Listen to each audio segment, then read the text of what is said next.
আপনার কাছে কি মনে হয় যে এর আগেও তো অনেকে চিন্তা করছে যে এরকম একটা কিছু করা দরকার এবং বিআরটিসি থেকে শুরু করে এরকম অনেক কিছু তো স্কুলগুলো চাইলেই তো নিজেরাই এরকম একটা সিস্টেম দিতে পারে কারণ এটা তো স্কুলের একটা ভালো সেলিং পয়েন্ট হবে যে আমার রাইট। স্কুল বাস সার্ভিস দেয়। তো স্কুলগুলো এতদিন পর্যন্ত এটা করতে পারে নাই কেন? প্রবলেম কোথায় ছিল? আর আপনার অ্যাডভান্টেজটা কি ছিল যেখানে আপনি এরকম একটা আইডিয়াকে এত বড় জায়গায় নিয়ে যেতে পারলেন? আচ্ছা, এখানে একদম সিম্পল একটা বিষয়। যে যে সকল স্কুল স্টিল নাও আমরা স্কুল বাস দেখি, আমি মোটামুটি আমাদের নলেজ এবং আমরা হুম, যতটুকু দেখলাম আরকি, 80% স্কুল এই সেক্টরটাকে ওরা ভর্তুকি দেয়। আচ্ছা। হ্যাঁ? ভর্তুকি দিয়ে এই সার্ভিসটা ওদের রাখতে হয়। কারণ অভিভাবকরা বলে যে স্কুলে বাস না থাকলে আমরা আসবো না। হ্যাঁ, কিছু, স্বাভাবিক। কিছু স্কুল ওভার প্রাইসড করতে পারে অভিভাবকদেরকে।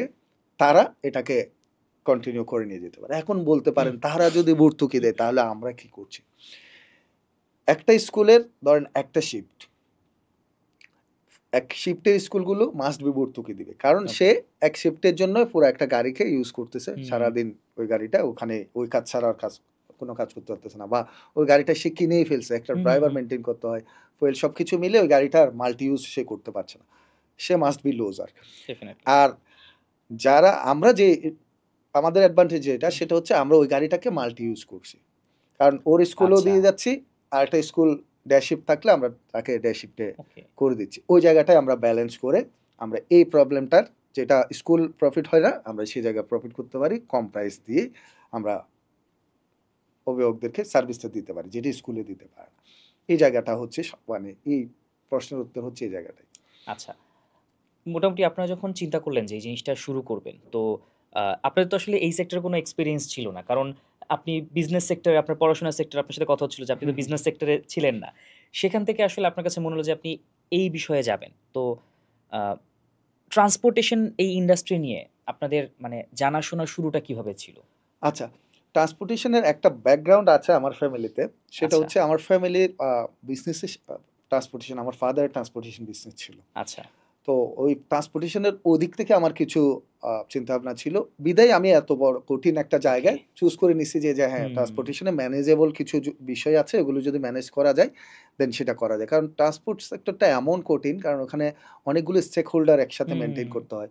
গাড়ির যারা মালিক তাদেরকে, দেন ড্রাইভার ডেফিনিটলি। আছে, দেন হেল্পার আছে। হুম, টোটাল রোডের অনেক অথরিটি এখানে জড়িত। বা সবগুলোকে ম্যানেজ করতে হয়। রাইট। সব মিলিয়ে মানে ট্রান্সপোর্টেশন সেক্টরটা আসলেই একটু জটিল সেক্টর আমাদের দেশের জন্য। হুম, আমাদের হুম। দেশ একটু বেশি কঠিন করে রাখছে এই সেক্টরটাতে। তো ওইজন্য এই সেক্টরে আসলে সহজে কেউ আসে না, বা আসলেও অনেকেই এক্সাক্টলি, হুম। ফেইলিউর হয়। আমরা স্টিল নাও আমরা কিন্তু মানে স্ট্রাগল করছি। আমরা এমন না যে অনেক কিছুই আমরা করে ফেলছি।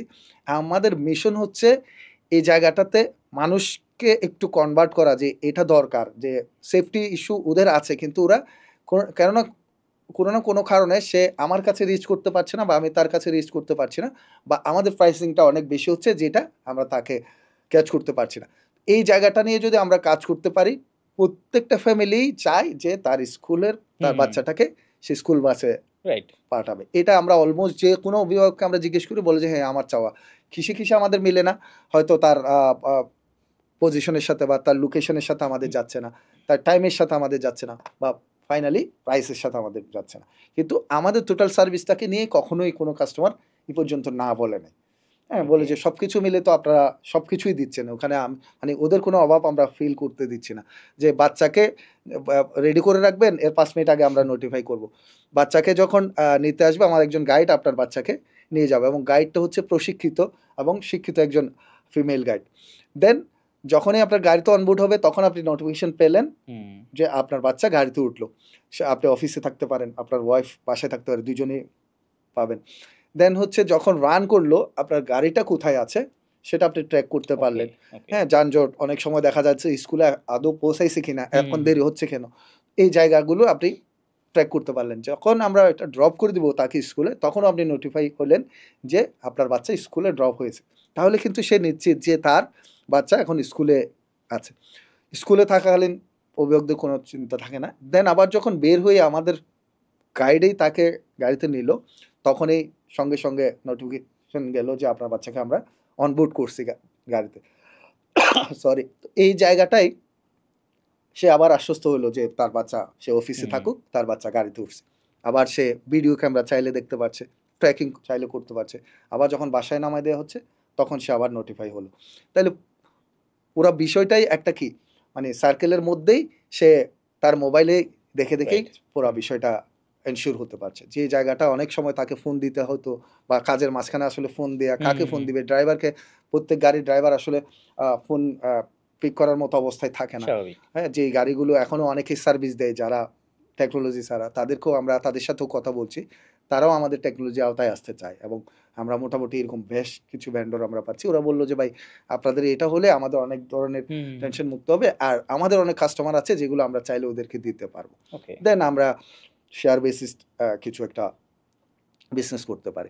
এই প্রসেসে আমাদের মোটামুটি ভালোই হচ্ছে। আমরা পাটা ওভারের মতো কার পুলিং সার্ভিসে আমরা এখন মুভ করছি আরকি। তো এই কার পুলিংটা হলেই আমরা আমাদের মোটামুটি অনেকগুলো প্রবলেম সলভ করতে পারছি। এভাবেই আমাদের এখনো পর্যন্ত